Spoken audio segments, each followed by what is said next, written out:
Good evening. Time travel has long been a source of endless fascination, from H.G. Wells's The Time Machine to Hollywood films like Back to the Future. There have been some great yarns, but that's all they are, exciting fiction. However, in a special program tonight, we meet a man who claims that not only is time travel possible, but that he was employed to do it. This is not the colorful claim of a New Age mystic, but the assertion of a distinguished U.S. Army officer whose journeys into the past were carried out as part of a top-secret government program. We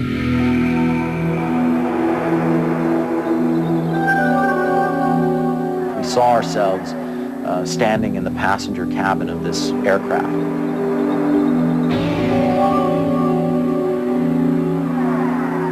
And we kept watching this aircraft explode. We would be asked to go back again to the moment just before it exploded. We'd be able to try to pinpoint where this explosion took place.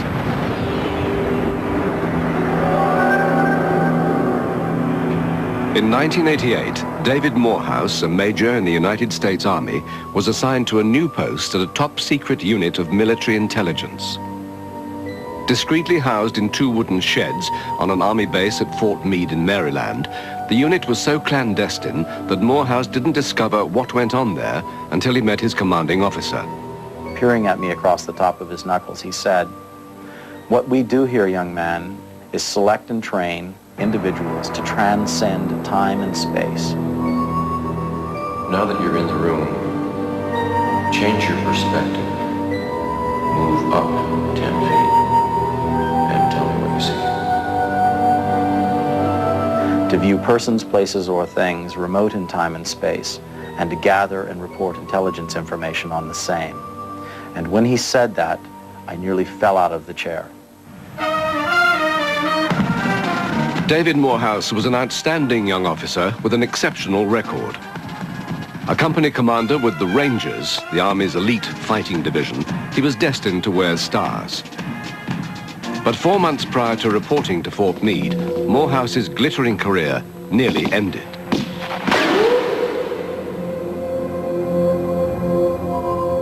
During a training exercise in the Jordanian desert, a stray round struck him in the head. The bullet should have killed him, but miraculously it lodged in his helmet. As he lay unconscious on the desert floor, Morehouse claims he had a vision of an angel bearing a message. The words that were given to me were essentially this: you have chosen the wrong path in life, and you are to choose a new path, and that is to be a path of peace. I had no idea what those kinds of words meant. I was not some starry-eyed New Age guru. I was a shaved head, Ranger, company commander, special operations infantryman. After the accident, Morehouse began to be haunted by a series of terrifying hallucinations and out-of-body experiences. The nightmarish episodes kept coming more and more frequently. I felt I was out of control. I could not handle this on my own anymore. Have you had any of these hallucinations recently, Major? Well, the other day I was out camping with my boy and, well, it's kind of difficult to explain. I mean, it was just like I was tuning into a different frequency or something. I thought I could see into the eyes of my son. I thought I could see into his life, into his future. It was just a jumble of signs, visions. I don't know, maybe I am just going nuts. In desperation, Morehouse consulted an Army psychologist, fully expecting to be diagnosed as mentally ill.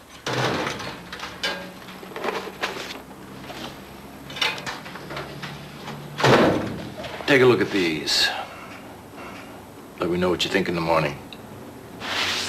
To his amazement, Morehouse discovered that far from being invalided out of the Army, he was being recruited as a psychic spy.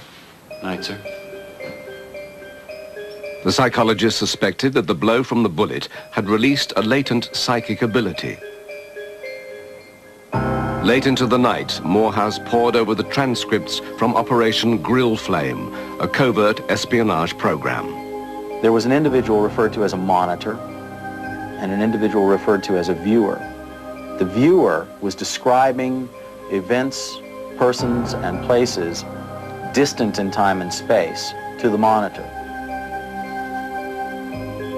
One of the most chilling accounts was reading the viewer saying to the monitor, "I think I'm outside the building where you want me to be now. What are your directions?"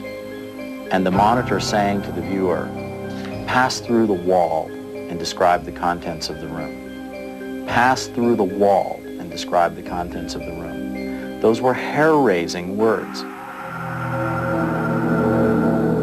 For 20 years, the US government had invested millions of dollars into a series of ultra-classified projects like Operation Grill Flame.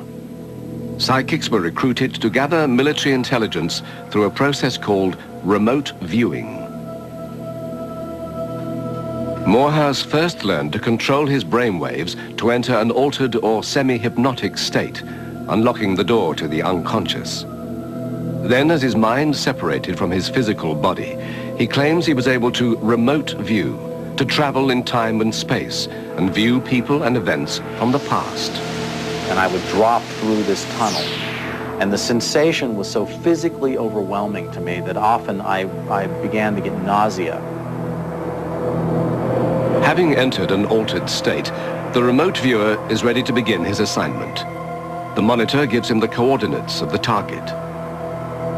Your coordinates are 2175 and 0169. Access the target and describe its location. The coordinates are random. They don't relate to any physical object. They simply act as a psychic map reference, the essential trigger for a remote viewer. You begin to drop into this target area and things become perceivable by you. You're seeing the colors, you're smelling the smells and tasting things. Now move 200 feet to your right. The monitor begins steering you around in this particular target area. You actually move about in the target area in this ghost-like phantom form that's projected forward or backward in time and space. And that's what a remote viewing session is like. 18 months intensive training, Morehouse became fully operational. He now began to work on highly sensitive targets, political and military. In February 1988, U.S. Marine Lieutenant Colonel William Higgins, working for the United Nations in Beirut, was taken hostage. In order to get me released, A year later, the CIA put an urgent question to the remote viewing unit at Fort Meade. Was Higgins alive or dead? Morehouse and his colleagues set to work. Guided only by a series of random coordinates, Morehouse began to see images of a small, enclosed room. I realized that there was a person here, a living, breathing organism in this room. And I'm beginning to feel exactly what this individual feels at this target site. Scared, sick, in pain, hurt, anguished, turmoil. I want you to move forward in time.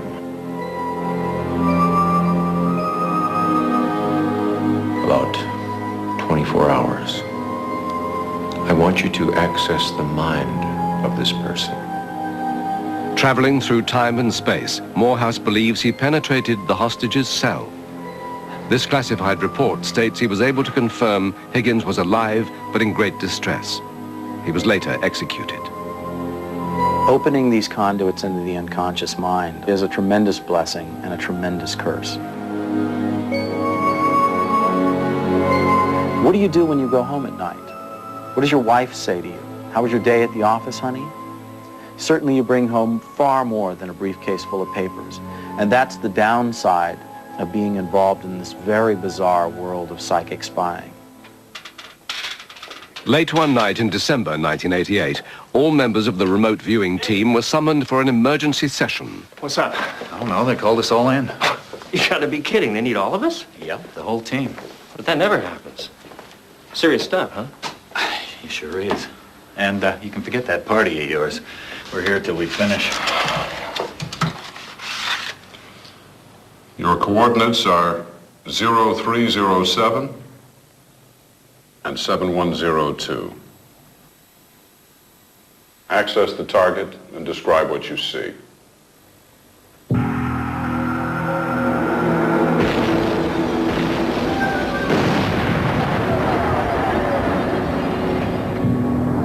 was a tremendous amount of pain involved with this particular target. We saw ourselves standing in the cabin of this aircraft. And we kept watching this aircraft explode. And then we would be asked to go back again and to relive it again, go right back to the moment just before it exploded again and be able to try to pinpoint where this explosion took place. Hours later, the target of the mission was revealed to the team. What we were looking at was Flight 103 over Lockerbie, Scotland, which we were forced to relive over and over again. And it was literally within hours of that aircraft exploding in midair that the remote viewers were providing information to the Defense Intelligence Agency that stated that there was an explosion that took place in the front left quadrant of this aircraft, below the passenger line and in front of the wings. And in fact, when the evidence was made known, that was indeed where an explosion took place.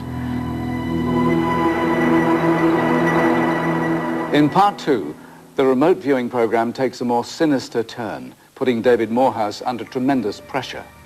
He has to decide whether he is prepared to use his gifts as a weapon of death.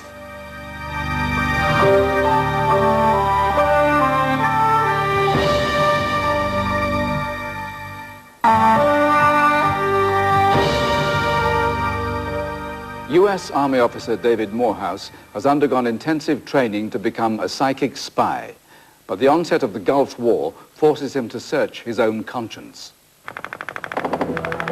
In November 1990, Saddam Hussein threatened to destabilize the Middle East. America's need for military intelligence was paramount. At Fort Meade, David Morehouse and his colleagues were now asked to use their psychic powers to a more sinister end. Saddam Hussein actually accused the United States openly in the media of using or employing psychics against him. And everyone looked at him and just thought, what a madman. But in actuality, we were indeed targeting him psychically. Morehouse vehemently opposed this new strategy known as remote influencing. He believed it was an unjustifiable use of the remote viewer's abilities. When I realized that we're reaching out to kill with it, I felt that I had a moral and an ethical responsibility to violate my security oath and to tell the story about this to the American people. Morehouse decided to go public, but the tale of the Pentagon's involvement in psychic espionage was already beginning to emerge. In 1995, the CIA admitted the existence of Operation Grill Flame and its predecessors.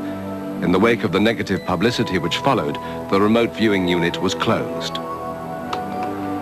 Morehouse continued with his campaign to reveal the true story and met the full force of the intelligence community.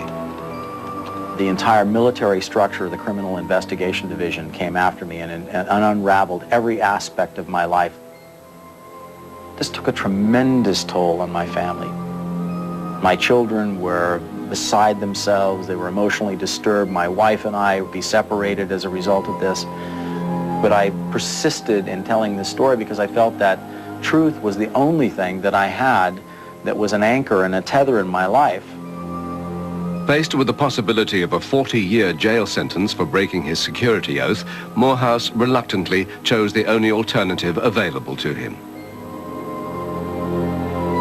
Tearfully, with my father standing by my side, I tendered my resignation, ending 18 years of more than honorable service to this country. It cost me a family, and it cost me a career to tell the truth. Despite his humiliating expulsion from the Army and the breakup of his marriage, David Morehouse remains a passionate supporter of remote viewing, but he's determined it should be used for humanitarian rather than aggressive purposes. For so long, this was just hidden away. It should be something that's brought out to help all of humankind, not being sequestered away as a weapon of war or as an espionage tool. Carteret, New Jersey, a residential suburb on the outskirts of New York. Earlier this year, a local man went missing. We weren't concerned for about the first couple days that there was any suspicion of foul play, but then after we actually got into the investigation, then it became a little bit of a more serious matter.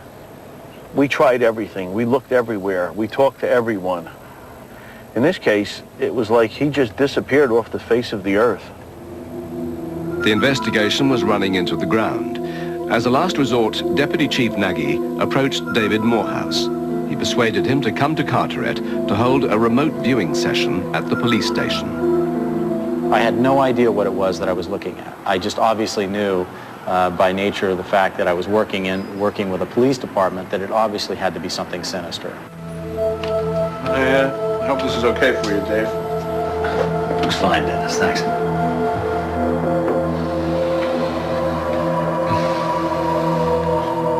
Ready, Dave? Here are the coordinates.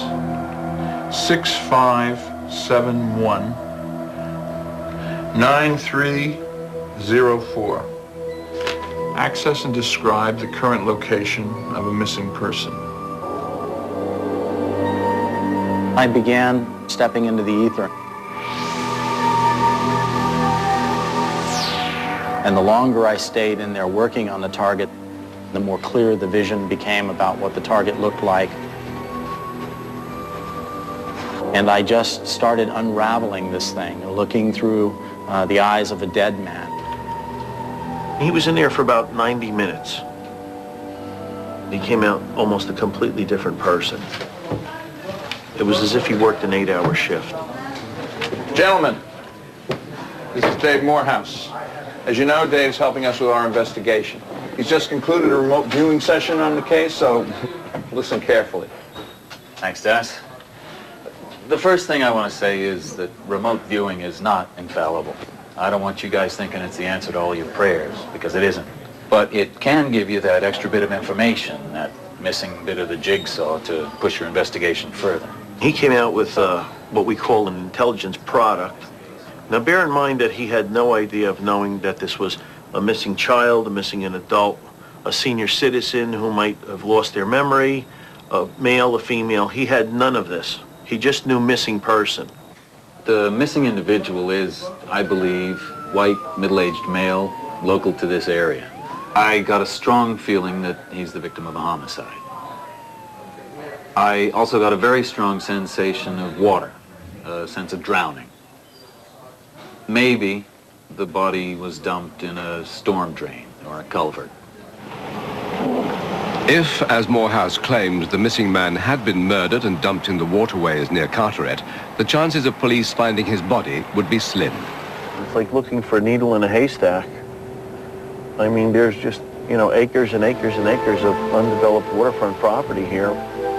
If a person's body was dumped in here, it could almost never be found. But one of Morehouse's sketches was uncannily precise. It was to shift the focus of the investigation to one spot in particular.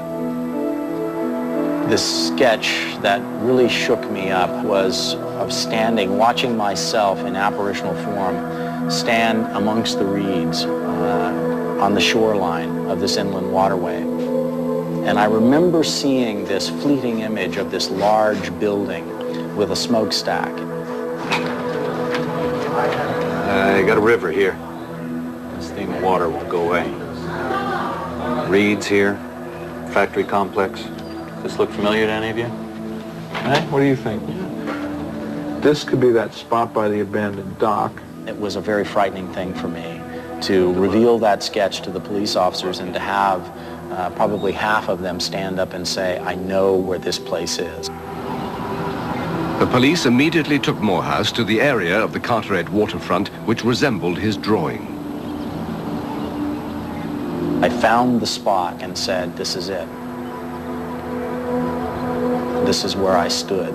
This is where I stood in apparitional form in the ether and looked across this water to that factory, to that power plant, and said, his body is somewhere around here. The police searched the area but found nothing.